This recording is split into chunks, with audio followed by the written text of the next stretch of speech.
So guys, good morning. Ngayon pupunta ako sa demilitarized zone dito sa Seoul, South Korea. It's an hour away from Myeongdong.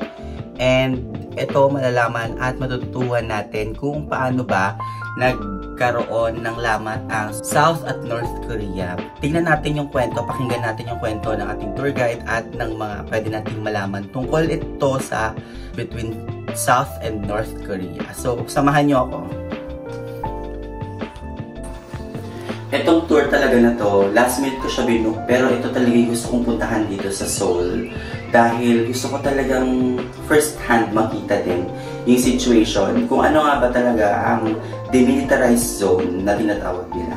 So marami ako napapanood na YouTube videos, pero interested talaga ako na magkaroon ng idea kahit paano doon sa nangyari.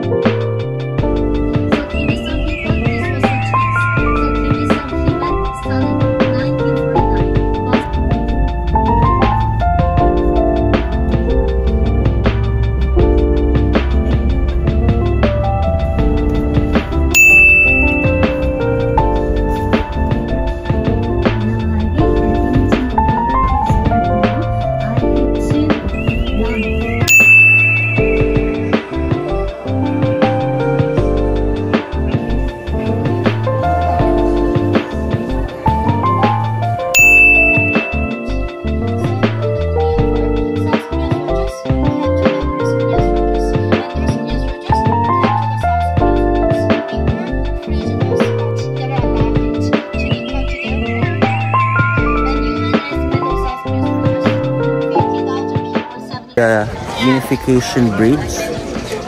It's the Freedom Bridge. Freedom Bridge.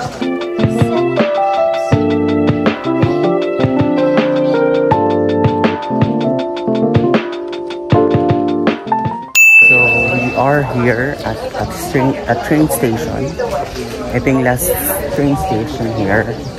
Sa likod ko, makikita ninyo yung Freedom Bridge na ito yung naging tulay ng mga North at South Korean soldiers para magkaroon ng access sa bawat kanya-kanya nilang mga bansa.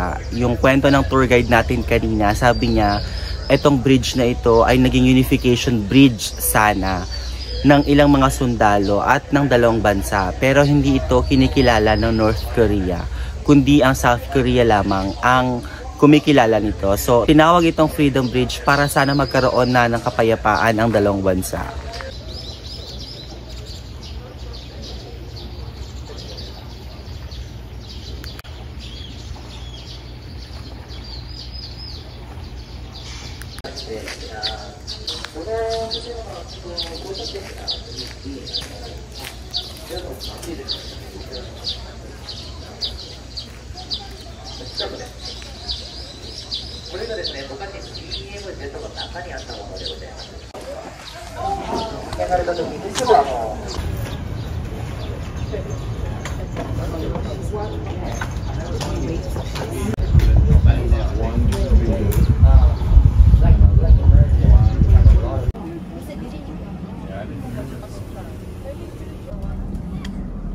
So this unification bridge nickname is Cow Bridge or Cattle Bridge.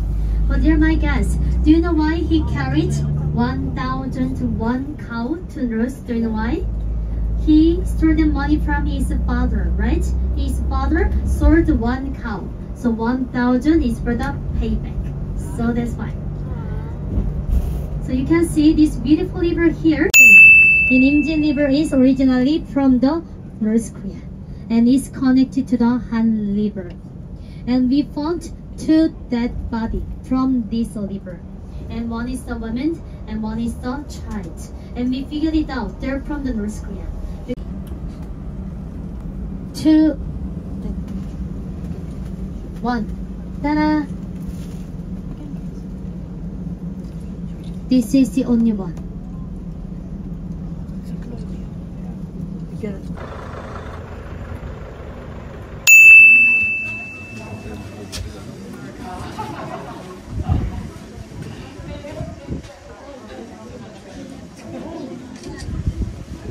Ito na nga. Nandito ako ngayon sa South Korean border, overlooking the North Korean border. as well. Sa likod ko, makikita ninyo, or makikita ko, yung dalawang flag, which is on the left is the South Korean flag, and the right is the North Korean flag. Mayroon mga binoculars na mga pinaprovide nila to see the glimpse of the North Korean border and the North Korean way of life. Kasi makikita natin, or nakita ko kanina, may mga taong naglalakad, nagbabike. Tapos bigla din that itong dalawang pala to, may landmines pala sa North Korean side. So hindi ka pwedeng tumawid anytime you want. Kasi there are landmines which are delikado, sobrang delikado, dahil may na aksidenteng dalawang South Korean soldier last 2018 according to the tour guide. So ayun, mukha lang siyang peaceful pero yung tension nandoon kasi ayaw ng North Korea na magkaroon ng communication at all sa South Korea. So sobrang makikita nyo sa background ko na green din siya, like the nature thing. Meron din bundok, and then makikita din natin dito sa video yung Freedom Village na tinatawag, which 150 South Korean people are living, so they are not paying taxes and they are not required to do mandatory army or enlistment. So hindi sila mag-undergo ng mga yon. So sobrang nakaka hindi ko ma-describe yung feeling kung ano yung pakiramdam ko right now kasi I'm almost on the North Korean side. So makikita natin siguro ito nasa 1 or 3 kilometer away. Yeah, 3 kilometer away lang yung layo natin sa North Korea, but the thing here is to really appreciate right now kung ano yung nakikita and experience ko. Kasi this is a once in a lifetime opportunity. Hindi ko alam kung maulit pa to or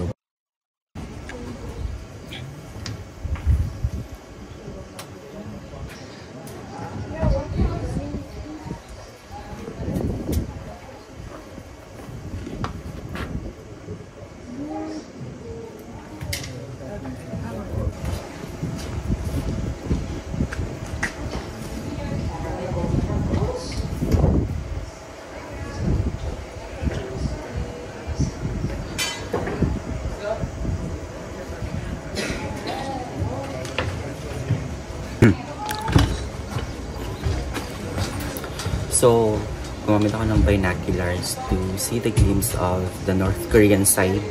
And I saw a lot of buildings, people walking, cycling, and then wala akong nakitang sakyan. So, the weird part is, how do they live without cars? Tapos, which is enormous yung site. So, ibig sabihin maluwang siya, malaki siya. And no cars are being like shown and visible. And the weather is clear, kaya nakikita mo dito yung mountain area niya. Pero ang laki din nung area. So, I wonder how they transport goods. Pero may nakita ko mga farm. And actually, may nakita ko nagbubungkal. So weird. Pero nakakita ko nagbubungkal. Gamit pa rin yung, what do you call that? Basta nagbubungkal siya. So, ang weird kasi ang ganda din ng mga bahay nila, in fairness ha, pero wala talaga nakitang kotse, which is, or sakyan man lang, kahit mini truck. So that's really a weird thing for me to observe. Tapos yun. So ito naman yung South Korean line or South Korean side, which is also peaceful and quiet area. Makikita nyo dito yung mga rice farm, and then may mga garden din na dyan. Yan, yung mga greenhouse. Makikita nyo dyan.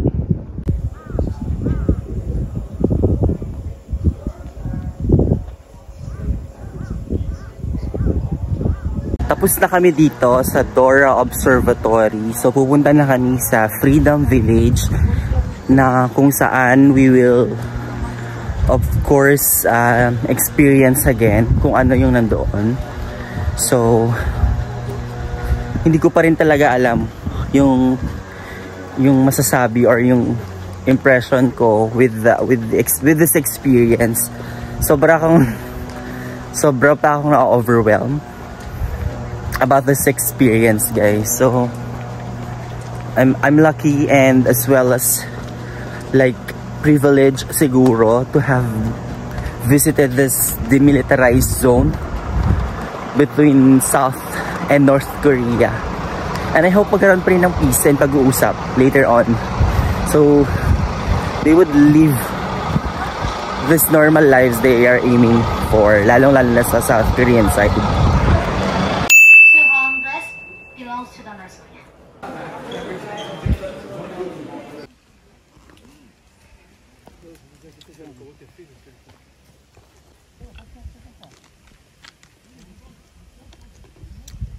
Pumunta kami sa tunnel and then ito yung nakakagulat. So a North Korean defector ang nagsabi sa South Korea na merong tunnel na ginawa ang North Korea to invade South Korea, particularly yung Seoul and other 3 locations yung papasukan nila. So yung tunnel na yon, it can accommodate 30,000 North Korean soldier in an hour. So imagine niyo kung gaano kadami yon na soldier to go to South Korea and invade them. So nangyari noong 1950, nagkaroon ng peace agreement between the 2 countries, ang South and North, after the World War. So nagkaroon ng ganyan-ganyan. So akala nila okay na, tapos meron palang nangyayaring digging of tunnels for the entrance nga ng mga North Korean sa South Korea to invade the country, the South Korean area or location. So buti na lang meron daw yung North Korean defector na parang naging whistleblower for the South Korea kasi hindi niya daw maatim yung mga namamatay na doon sa ginagawa nila sa war, sa conflict between the 2. So hindi pwedeng mag-video going there. So ang ginawa namin, nag-hat kami, yung hard hat, kasi sobrang steep nung papunta doon. It's a 350 meter walk and pabalik 350 din meters. Tapos may makikita kang tunnel, butas doon sa tunnel na kung saan makikita mo yung other side of the border. That's the North Korean side. Pero saglit lang kasi nga hindi pwede magtagal. So ayun, so yung packet yung medyo challenging doon. Tapos 11 degrees yung room temperature or yung ground temperature. So sobrang lamig din. Pero pagpapawisan ka talaga sa pagod. So imagine mo yung about 750 meters yung lalakarin mo. So totally it's 1.25 kilometer one way. Pero yung accessible lang sa public is 350 meters. Kapagod? Hindi po. Sa Philippines. Kayo. One of my guests, he did second times because he lost his locker key. Yeah, that's what's that. And he's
일로 나가면 동대문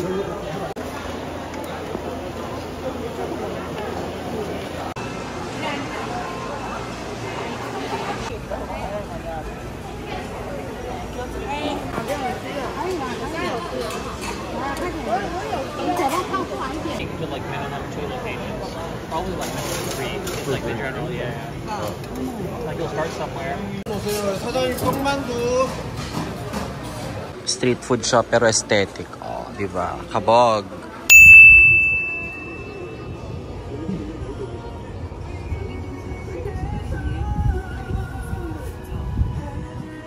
보고 싶어라 그리운 그 얼굴 물로 그린 그림처럼 사라지네 보고 싶어라 오늘도 그 사람을 떠올리려 산책을 하네 보고 싶어라 그리운 그 얼굴 물로 그린 그림처럼 사라지네 보고 싶어라 오늘도 그 사람을 떠올리려 산책을 하네 보고 싶어라 그리운 그 얼굴 물로 그린 그림처럼 사라지네 보고 싶어라 오늘도 그 사람을 떠올리려 산책을 하네 보고 싶어라 그리운 그 얼굴 물로 그린 그림처럼 Thank you, so here. Ah, okay, you're coming with me? Okay. 떠올리려 산책을 하네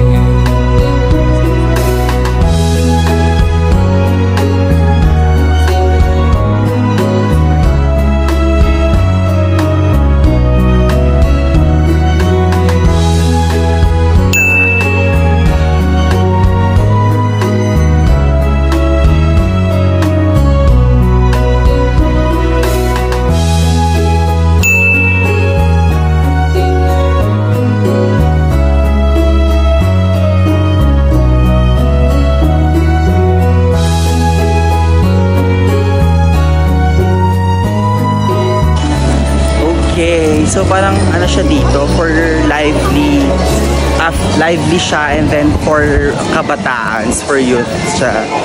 So since malapit ngayong Hongik University dito sa Hongdae. So yun yung napansin ko dito sa eksena to, sa street na to. So